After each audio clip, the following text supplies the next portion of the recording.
Good morning. We will continue with the reading of the word of, not the word, excuse me, not the word. This morning we're going to be reading the Quran, y'all. Maybe we should be reading the word. Okay.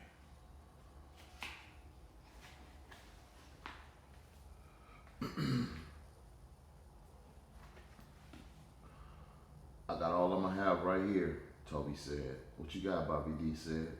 200, said Toby. Get in. Oh, we read this before. We're not going to do like the new shows and read the old again. Where did we stop at?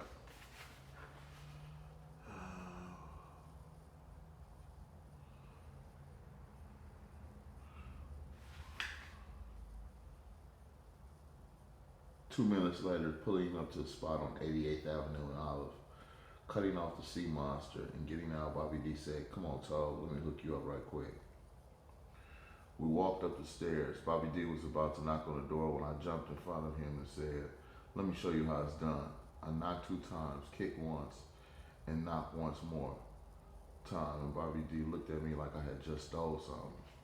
As the door opened, "Where the fuck that come from?" asked Bobby D, getting real serious looking, like a black Dracula. Getting real serious, looking like a black Dracula. I came through with PO a couple times. I said, dropping Bobby D's baby brother's name like it wasn't nothing. "Told you better be careful what you pick up in these streets. Some shit ain't meant to be repeated," Bobby D said. "I know what to tell nobody. PO told me that shit." "I knew that without him saying shit," Toby said. "But you running your mouth like watery ass moving way too fast past 15 alive," Bobby D said as he looked at Tobe, who was now looking spooked inside of the spot. Doors closed and Halloween holding a 45, somewhat pointing in Toby's direction. "What I do, Bobby D? I ain't did nothing," Toby said, asking and answering his own questions. "Nigga, when you was in the sandbox at Highland School, you thought and acted as a kid. When you got in this game, you put childish shit away. That shit right there gets you killed right here and right now, little nigga," Bobby D said. "All I want to know is what the fuck I did wrong," Toby said. "For one thing, you crossed PO by telling me you got the knock from him. That right there, but Toby tried to cut in, "But nothing, nigga. I know what you gonna say. That's my brother, and I know y'all ain't gonna do no dirt to one another. That's bitch thinking. Bullshit. This is a motherfucking tightrope through these streets. If we got hit for 50 or 100 G's, I'd have to cook you and maybe my brother too," Bobby D said, looking at Toby like he was madder than two motherfuckers.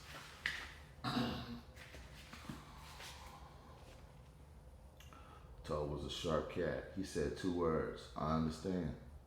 It seemed like as soon as he said it, Bobby D's whole mood changed back to on cool. "Bobby D, I know you're gonna change the door code, but could you do me a favor and do it after I leave to make sure I'm clear and don't get caught up?" Toby said. "Just when I think you lack from understanding," Bobby D said. "Oh, I understand. But what about me and PO? He trusts me with the knock. Let you tell it. I put him at risk. I don't want him looking at me like I dirty make him or something," Tobe said. "Don't trip off that. You good. Just watch what you say and do in these streets, Tobe." I thought to myself, damn, I hope PO don't come at me like I did him wrong, or even worse, send Tomcat's crazy ass at me. "Halloween, give me a half ounce. Toby, give Halloween that money," Bobby D said as he walked over to the glass kitchen table, picked up a gym bag out of one of the chairs and started putting stacks of money in the bag. "Halloween, all these 10G racks?" Bobby D asked. "Yep, I triple counted them, Bobby D," Halloween said. Bobby D was finishing and zipping up the bag as he said, 170, right? That's off them 5 bricks. I got like 30 G's to go to make the count right, Halloween said. "All right, that reminds me, get told a quarter straight off the brick, no cut," Bobby D said. "What?" Halloween said. "Nigga, you heard me. Give it to him straight up." Bobby D said. Toby handed Halloween a $200. As Halloween counted the money, he said, "What the fuck is this, little nigga? You trying to get over?" "Nah, it's cool. Just shoot it to him," Bobby D said. "Little nigga, you don't even know what to do with this raw," Halloween said. Told. "Ain't no love lost, but I'm treating you like a baby boss, so if you don't score half a zip or more, nigga, spend your bread with some other cat," Bobby D said. Toby was slightly hurt by the remark, but he said, "Nigga, don't even trip. Every time I recop, I'm gonna get more, not the same thing. That's what I'm talking about. Ball till you get it all.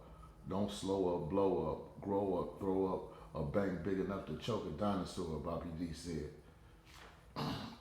As he started unlocking the door, Toby quickly put the quarter ounce under his nutsack, rushing out behind Bobby D, trying to get a ride home in that sea monster. As they got to the bottom of the steps, Toby turned towards the car and Bobby D. "Slow your roll, Toby. You can't ride with me, dirty," Bobby D said. "My bad. I'll holler at you," Toby said, turning away from the car, feeling molded, embarrassed. "In a minute," Bobby D said as he got in the car and drove off with no music playing. He grabbed his car phone and dialed 415-408-2288. "What up with it, big bro?" P.O. said, answering his cell phone. "Shit. Hey, P, you need to go by the spot on 88 and change the knock codes," Bobby D said. "Why, what's poppin', bro?" P.O. asked with concern in his voice. "Nigga, you need to be more careful when you knock on the door in front of blood. Don't do nothing to that little nigga either, bro. Nigga, that's your bad. Don't even tell him you know." He really didn't tell.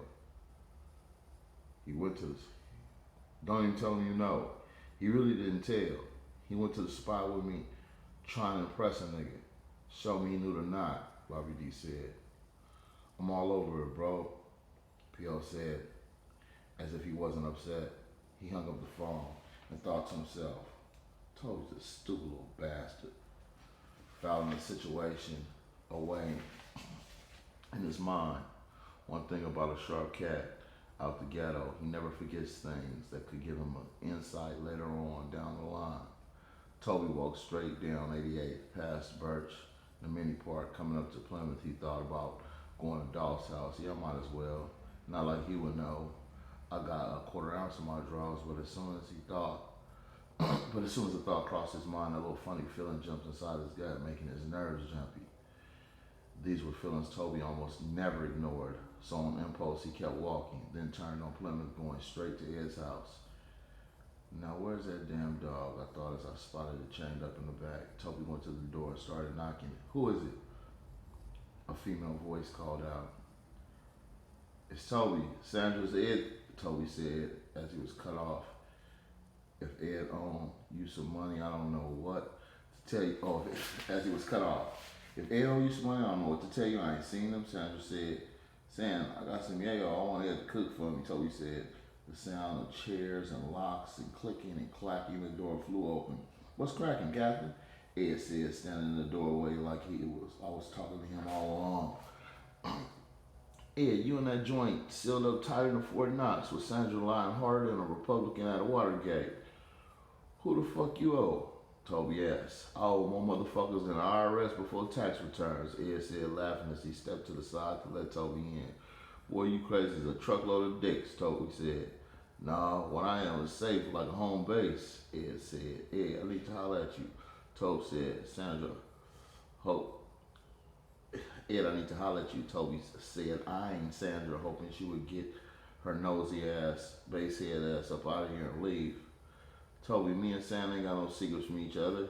She know not to speak on your business, playboy," Ed said, looking like Toby spit it out.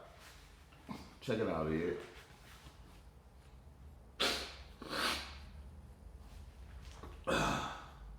"Check it out, Ed. I want you to whip something for me. But I want it to be all cream, no baking soda rocks."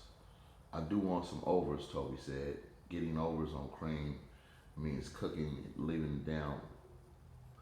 Getting overs on cream means cooking the coke down to the purest, not cooking it halfway down, leaving it full of baking soda to increase the size and weight. That's easy, Playboy. How much yo-yo you got? I got 7 grams. I want at least a gram over. If you can give me 8 cream, if you can't give me 8 cream, I'll do it myself. Toby said, lying like he knows how to cook. I can do that, Ed said quickly. You got fresh soda and everything you need to cook it? For sure, Ed said, leading the way to his kitchen. Walking to the sink, bent down, opened the cabinet, reached under the sink and pulled out a pot. Then he opened the drawer and took out a short Pyrex baby bottle. Ed put water in the pot almost half full, put it on the stove, turned to Toby and says, "Where's the yayo, Playboy? Hold on, the water ain't even hot yet." Toby said, "Tobe, if you want to do this, or you want me to do this?" Ed said, letting Toby know he would not be led around like a pup while he was cooking.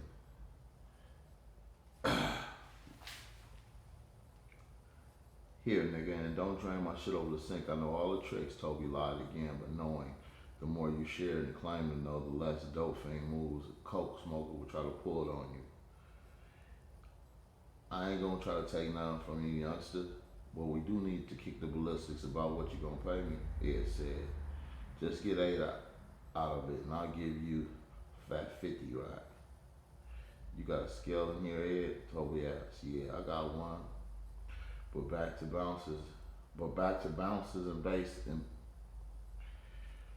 Yeah, I got one. But back to bouncing and Ben's fantasies."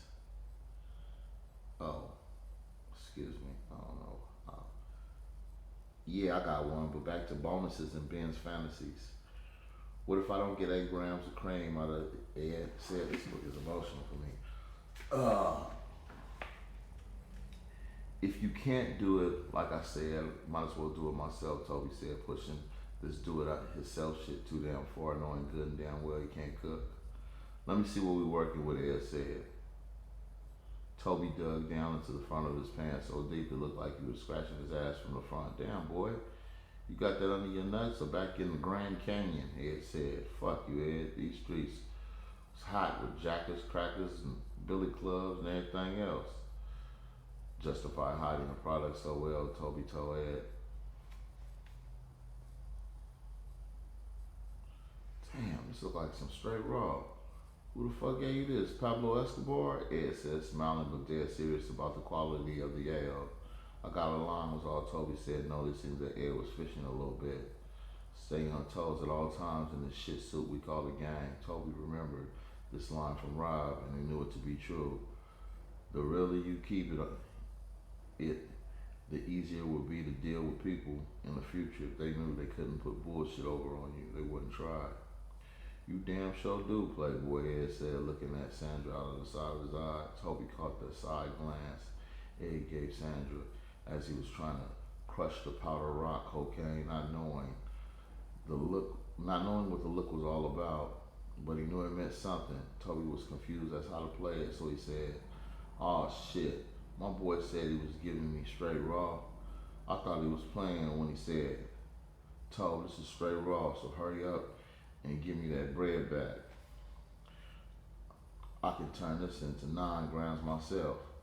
"That's all right, Ed. Put it back in the bag," Toby said, covering all bases, thinking to myself, if they were thinking of jacking or getting them jacked, put it in their mind they would have to deal with someone other than him. Also covering the possibility Ed could get more out of yayo because it was so pure. "Toby, check this out. I'm gonna keep it real with you, Playboy.